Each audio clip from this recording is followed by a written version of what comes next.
Apocalipse capítulo 5.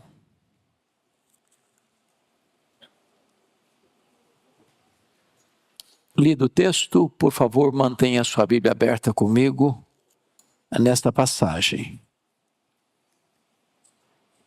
Vi na mão direita daquele que estava sentado no trono um livro escrito por dentro e por fora, de todo selado com 7 selos. Vi também um anjo forte que proclamava em grande voz: quem é digno de abrir o livro e de lhe desatar os selos? Ora, nem no céu, nem sobre a terra, nem debaixo da terra, ninguém podia abrir o livro, nem mesmo olhar para ele. E eu chorava muito, porque ninguém foi achado digno de abrir o livro, nem mesmo de olhar para ele. Todavia, um dos anciãos me disse: não chores. Eis que o leão da tribo de Judá, a raiz de Davi, venceu para abrir o livro e os seus 7 selos. Então vi no meio do trono e dos 4 seres viventes e entre os anciãos de pé um cordeiro, como tendo sido morto. Ele tinha 7 chifres, bem como 7 olhos, que são 7 espíritos de Deus, enviados por toda a terra. Veio, pois, e tomou o livro da mão direita daquele que estava sentado no trono. E quando tomou o livro, os 4 seres viventes e os 24 anciãos prostraram-se diante do cordeiro, tendo cada um deles uma harpa e taças de ouro cheias de incenso, que são as orações dos santos. E entoavam um novo cântico, dizendo: digno és de tomar o livro e de abrir-lhe os selos, porque foste morto e com o teu sangue compraste para Deus os que procedem de toda tribo, língua, povo e nação. E para o nosso Deus os constituíste reino e sacerdotes, e reinarão sobre a terra. Vi e ouvi uma voz de muitos anjos ao redor do trono, dos seres viventes e dos anciãos, cujo número era de milhões e milhares de milhares, proclamando em grande voz: digno é o cordeiro que foi morto, de receber o poder e riqueza e sabedoria e força e honra e glória e louvor. Então ouvi que toda criatura que há no céu e sobre a terra, debaixo da terra e sobre o mar, e tudo o que neles há, estava dizendo: àquele que está sentado no trono e ao cordeiro, seja o louvor e a honra e a glória e o domínio pelos séculos dos séculos. E os 4 seres viventes respondiam: amém. Também os anciãos prostraram-se e adoraram. Amém. Meus amados, esse texto retrata para nós que Deus está no trono, que o Cordeiro está com o livro da história nas mãos e nós não estamos à deriva. Há uma tentativa perversa até de tentar destronar Deus, de empurrar Deus para a lateral da história e até para anular a existência de Deus.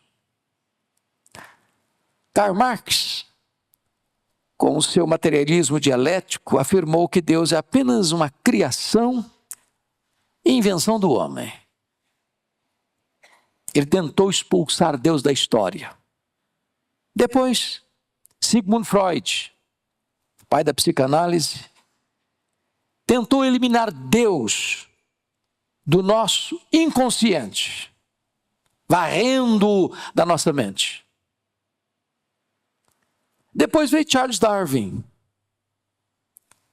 tentando eliminar Deus da ciência. Também veio Nietzsche, dizendo que Deus morreu. Dostoiévski disse que se Deus não existe, então não tem referência de nada. Tudo é possível. Vem Richard Dawkins, o patrono dos ateus, e diz que Deus é um delírio. Mas, na verdade, Deus está no trono. O Cordeiro está com o livro da história nas mãos. E a história não está à deriva.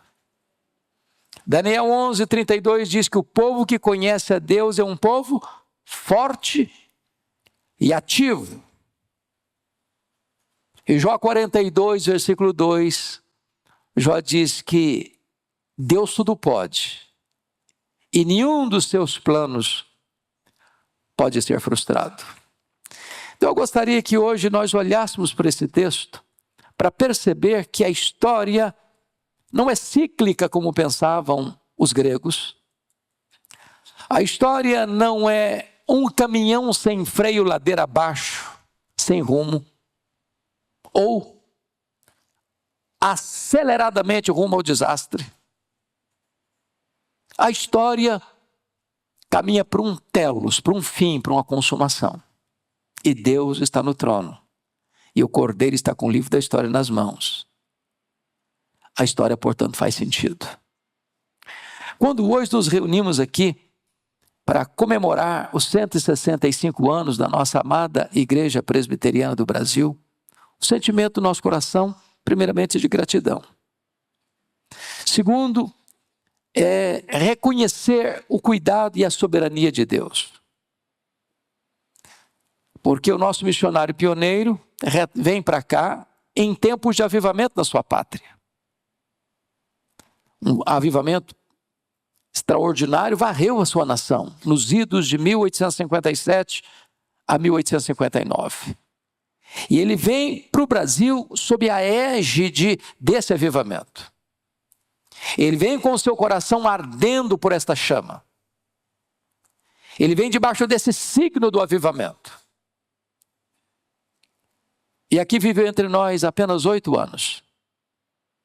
Com 26 anos ele veio, com 34 anos ele morre em São Paulo. Mas deixou uma semente. Links na descrição desse vídeo. E essa semente nasceu, cresceu, floresceu, frutificou. E a maioria de nós, talvez, que está aqui hoje, é fruto deste ministério. Louvado seja Deus por isso. Mas hoje eu não quero falar da Igreja Presbiteriana do Brasil, que é apenas um ramo desta igreja maior, que é a única igreja verdadeira, que não é a presbiteriana, não é a batista, não é a metodista, não é a assembleiana, não é a comunidade A, B, C ou D. A única igreja é aquela lavada no sangue do Cordeiro.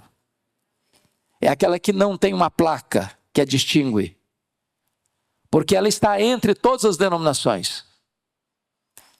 Ela é composta de todos aqueles que foram comprados pelo sangue de Jesus, que foram regenerados pelo Espírito Santo, que foram selados pelo Espírito Santo, cujo nome está escrito no livro da vida. Esta é a igreja, a noiva do Cordeiro, que Jesus voltará em glória para buscar. Hoje eu quero tratar com vocês exatamente desta visão de Deus sendo soberano e estando no trono, porque é assim que nós observamos o texto. Vi na mão direita daquele que estava sentado no trono. E para entender isso, é preciso olhar para o verso 4, porque o tempo é difícil. A hora é amarga. E esse primeiro século, porque João escreve no final do primeiro século, foi todo turbulento. Turbulento desde César Augusto, que governa do ano 27 a.C. ao ano 14 depois de Cristo. Turbulenta a história no período do seu sucessor, Tibério César, que governou de 14 a 37. Turbulenta no governo de Calígula, de 37 a 41. Turbulenta no governo de Cláudio, de 41 a 54. Turbulenta no governo de Nero, de 54 a 68. Mais turbulenta ainda nos tempos de Vespasiano, período em que Jerusalém cai nas mãos dos romanos, que se inaugura o Coliseu Romano, aquele anfiteatro da morte. Turbulento no período de Tito Flávio, que governa de 79 a 81. Muito turbulento no período de Domiciano, que governa de 81 a 96, quando esse livro foi escrito, o livro de Apocalipse. João está banido numa ilha, numa colônia penal. aquela ilha do Mar Egeu, quando todos os apóstolos estavam mortos, a igreja massacrada, os crentes queimados vivos, crucificados, jogados às feras. E João, o sobrevivente do grupo apostólico, está banido, isolado, solitário para morrer na velhice, como que num campo de concentração, de solidão. Foi quando então ele recebe uma ordem: sobe para aqui e eu te mostrarei as coisas que devem acontecer. E quando ele sobe, ele vê um trono. E ele não ousa descrever quem está no trono. Apenas descreve-o com o reflexo e a beleza das pedras preciosas mais puras, mais nobres, mais caras. E tudo está ao redor desse trono. O universo gira em redor desse trono. Esse trono é o centro do universo. Aquele que está sentado nesse trono é o Todo-Poderoso. Para vocês terem uma ideia, a palavra trono aparece no Novo Testamento 67 vezes. 47 vezes só em Apocalipse. 12 vezes só no capítulo 4. O universo é o centro do universo. É o Criador, é o Salvador, é aquele que é santo, santo, santo. E na mão dele está o livro da história. É isso que o verso 1 nos informa. Dizendo que o livro está escrito por dentro e por fora, de todo selado com 7 selos. Em outras palavras, esse livro está completo. Não tem nota de rodapé, não tem adendo a ser acrescentado nele. Ele está completo, porque a história está nas mãos de Deus. E quem conduz a história é Deus. Ele quem levanta reinos, Ele quem abate reinos, Ele quem levanta reis, Ele quem apeia reis do poder, Ele quem dá vida, Ele quem tira a vida, Ele quem enriquece, Ele quem empobrece, Ele quem exalta, Ele quem rebaixa. Ele é Deus e Ele está no trono. Louvado seja o seu nome. Mas notem comigo que no verso 2, nós entramos agora no assunto do capítulo 5. Porque há um digno que é procurado. E a pergunta é: vi também um anjo forte que proclamava em grande voz: quem é digno de abrir o livro e de lhe desatar os selos? Agora, o primeiro ponto é o digno procurado. Quem é digno? Não é apenas quem é forte, não é apenas quem é poderoso, não é apenas quem é capaz, é quem é digno. E esta pergunta é intrigante porque quem vai dar sentido à história? Quem vai abrir o cadeado da história? Quem vai desenrolar a história? Para onde a história vai caminhar? E esse digno é procurado, versículo 3, no céu. Esse digno é procurado na terra. Esse digno é procurado debaixo da terra. E o resultado desta exaustiva pesquisa entre os seres angelicais, entre os homens mais poderosos, entre os seres humanos caídos, os seres angelicais caídos, ninguém foi encontrado digno. Ninguém podia abrir o livro, nem mesmo olhar para ele. O resultado, meus amados irmãos, desta busca é a impotência humana plena para desvendar o futuro, conforme o versículo 4. E eu chorava muito, porque ninguém foi achado digno de abrir o livro, nem mesmo de olhar para ele. E eu chamo a sua atenção que aqui é uma grande decepção. E a decepção mais profunda do ser humano é expressa no choro de João. É o choro do desespero. É o choro das perguntas sem respostas. Dos questionamentos sem elucidação. De um homem olhar para cá, para lá e não encontrar uma saída, nem na filosofia, nem nas ideologias, nem nos grandes pensadores e filósofos, ou sociólogos, ou antropólogos, os grandes religiosos, os grandes governantes, As figuras mais ricas, ou mais importantes, ou mais conhecidas, ou mais famosas, ou mais poderosas da história, ninguém, absolutamente ninguém, consegue resolver o grande enigma da história. Só resta a João chorar. Mas notem comigo que o segundo ponto desse texto, primeiro é o digno procurado, o segundo ponto é o digno encontrado. Versículos 5 a 7. Você pode ler comigo esses 3 versos? Vamos juntos? Todavia, um dos anciãos me disse: não chores. Eis que o leão da tribo de Judá, a raiz de Davi, venceu para abrir o livro e os seus 7 selos. Então vi no meio do trono e dos 4 seres viventes, e entre os anciãos, de pé, um cordeiro como tendo sido morto. Ele tinha 7 chifres, bem como 7 olhos, que são os 7 Espíritos de Deus enviados por toda a terra. Veio, pois, e tomou o livro da mão direita daquele que estava sentado no trono. Então vamos entender algumas coisas aqui. Primeiro, há consolo para nós. Não chores. Não chores. A história não está à deriva. Segundo ponto, a solução da história está neste que toma o livro da mão direita daquele que está sentado no trono, com dignidade, para abrir o livro e desatar os seus 7 selos. Em outras palavras, o livro da história, do universo, das nações, da humanidade, da igreja, da sua vida, esse livro está nas mãos de Jesus. Agora notem comigo, por gentileza, o versículo 5. Quem é este? E a resposta, ele é o leão da tribo de Judá, a raiz de Davi. Vocês vão para o Antigo Testamento e vão ler nas profecias que dos filhos de Jacó, um deles era Judá, o 4º filho. E de Judá deveria proceder o rei. Era a tribo dos reis. O Messias procederia da tribo de Judá, e ele é chamado o leão da tribo de Judá. Mas dessa tribo, haveria um rei que haveria de marcar a história, e esse rei é Davi.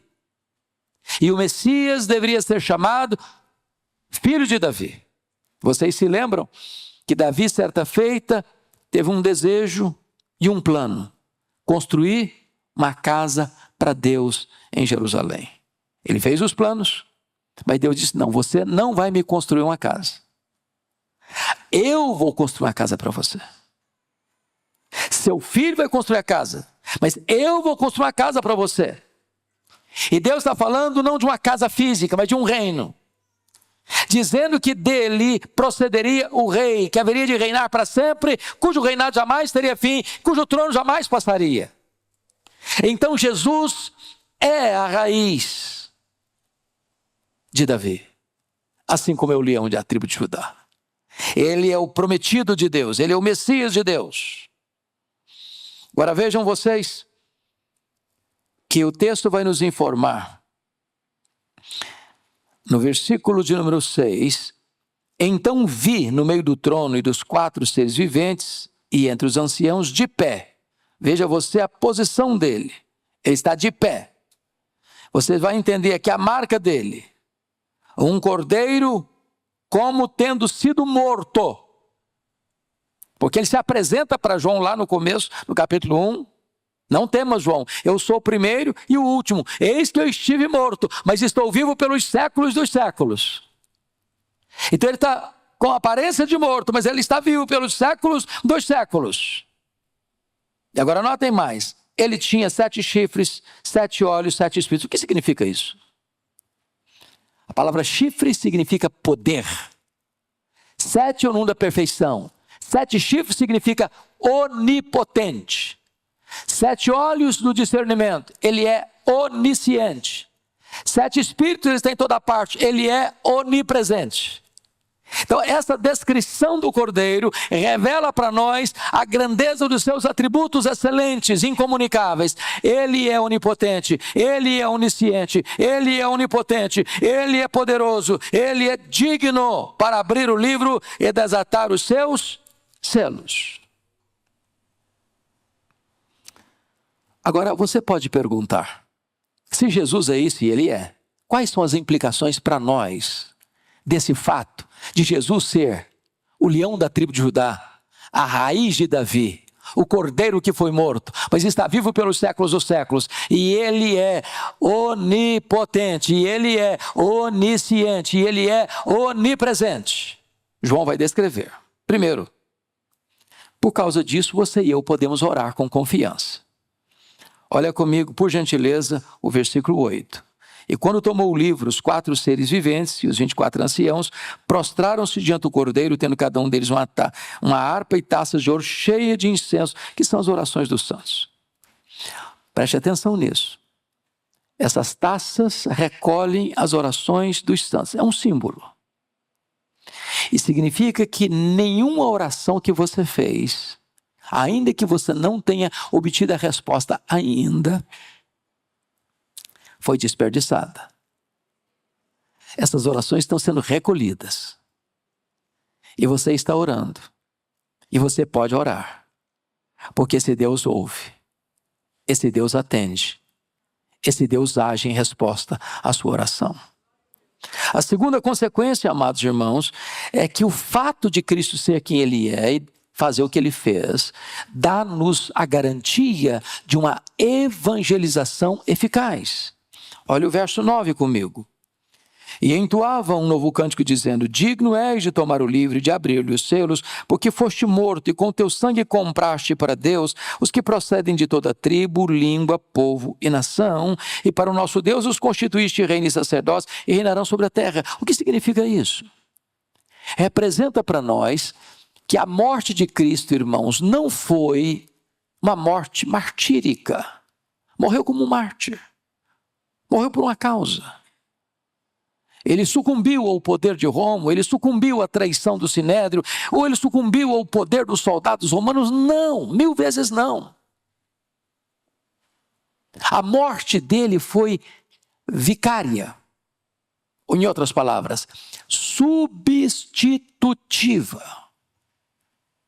Ele não morreu para possibilitar a compra, ele morreu para comprar. Quando você e eu nos rendemos a Cristo, passamos a compreender um fato. Eu me rendi a Ele, porque foi Ele quem agiu em mim. Foi Ele quem me atraiu. Foi Ele quem me conquistou. Eu estava perdido e Ele me achou. Eu estava morto e Ele me deu vida. Aliás, eu só cheguei a Ele porque, na verdade, Ele me comprou. E me comprou com o seu sangue. E comprou a você. E comprou aqueles que procedem de toda tribo, raça, povo, língua e nação. Então isso é extremamente glorioso, porque Ele morreu, diz a Bíblia, pelos nossos pecados. Ele morreu para nos comprar para Deus com o seu sangue. O seu sacrifício foi completo, perfeito, cabal. E desta maneira é que você e eu pertencemos à sua igreja. Mas notem mais comigo, versículo 10, o fato de que agora nós pudéssemos ter uma posição da mais alta distinção espiritual. Nós fomos constituídos reino e sacerdotes. Aqui é um ponto importante, que você nunca vai encontrar no Velho Testamento, a não ser na figura de Melquisedeque, que era tipo de Cristo, nenhum rei que fosse sacerdote, ou nenhum sacerdote que fosse rei. Quem era sacerdote, não podia ser rei. Quem era rei, não podia ser sacerdote. Mas Zacarias diz que Jesus, o Messias, viria e ocuparia essa dupla função. Ele viria como rei e ele viria como sacerdote. Ele é o rei dos reis, ele é o sumo sacerdote. E agora você e eu ocupamos essas duas gloriosas funções. Você é rei e você é sacerdote. Você foi constituído reino e você foi constituído sacerdote. Que privilégio você e eu temos. Bendito seja Deus. Mas mais do que isso, você pode e deve dedicar tudo que você é e tudo que você tem a Ele. Olha comigo, por gentileza, o que está escrito no versículo 12. Proclamando em grande voz. No versículo 11 diz: ouviam a voz de muitos anjos ao redor do trono e dos seres viventes e dos anciãos, cujo número era de milhões e milhares de milhares, proclamando em grande voz: digo-me ao Cordeiro que foi morto, de receber o poder, a riqueza, a sabedoria, a força, a honra, a glória e louvor. Ou seja, tudo que o homem tem de mais excelente, de mais nobre, de mais belo, de mais rico, de mais significativo, deve ser tudo dedicado a Ele. Você vai tirar a coroa da sua cabeça, depositá-la aos pés dele. Só Ele é digno de receber todas essas coisas. Mas eu gostaria de concluir então, meus amados irmãos, com o último ponto. Primeiro, digno, procurado. Segundo, digno, encontrado. Terceiro, o digno, adorado. Versículos 8 a 14 retratam que esse digno está sendo adorado. E adorado primeiramente por quem ele é. Ele é o leão da tribo de Judá. Ele é a raiz de Davi. E ele é o Cordeiro que foi morto. Mas ele está vivo. E ele está de pé. E ele está no trono. Segundo, ele é adorado por onde ele está. Ele está, no versículo 6, no meio do trono. E significa que ele está no comando, no controle. Eu fico imaginando as tentativas do ser humano de tentar zombar dele, de escarnecer dele. Fui informado há poucos dias de que lá numa cidade do Rio Grande do Sul, acho que Gravataí, ao melhor juízo, está sendo levantado um altar a Satanás. E as pessoas querem afrontar a Jesus. Vocês viram na abertura das Olimpíadas uma paródia da Santa Ceia, e aquilo só tinha um propósito: escarnecer de Jesus. As pessoas não conseguem se livrar de Jesus. É assim mesmo, ele é amado por uns e odiado por outros. Ele é adorado por uns, ele é rechaçado por outros. Mas sabe por que as pessoas odeiam Jesus? É porque ele está vivo. Ninguém odeia os faraós do Egito. Ninguém odeia os Césares de Roma. Mas Jesus está vivo e está no trono. E diz o livro de Salmos, capítulo 2, que lá do céu ele olha essas bobeiras todas da humanidade e ri. E ri. Porque ninguém pode colocar Jesus em risco, ninguém pode colocar Jesus na contraparede, ninguém pode ameaçar Jesus, ninguém pode derrotar Jesus. Ele está no trono e ele reina. E o seu reino jamais passará. Bendito seja o seu nome. Mas em terceiro lugar, ele é adorado por aquilo que ele fez. Ele foi morto. Ele comprou com o seu sangue os que procedem de toda a raça, povo, língua, tribo e nação. E ele nos constituiu reis e sacerdotes. A conclusão desse texto, vocês podem perceber comigo no versículo 13, que toda criatura que há no céu e sobre a terra, debaixo da terra e sobre o mar, e tudo que neles há, aqui é um louvor cósmico. Aqui é a recuperação, é a restauração, não só da igreja glorificada, mas novos céus e nova terra. Tudo que existe está entrando neste grande, triunfante cântico de louvor e de adoração, dizendo: aquele que está sentado no trono e ao Cordeiro, seja o louvor e a honra e a glória e o domínio pelos séculos dos séculos. O universo vai se dobrar. Todos vão se dobrar. Todo joelho vai se dobrar.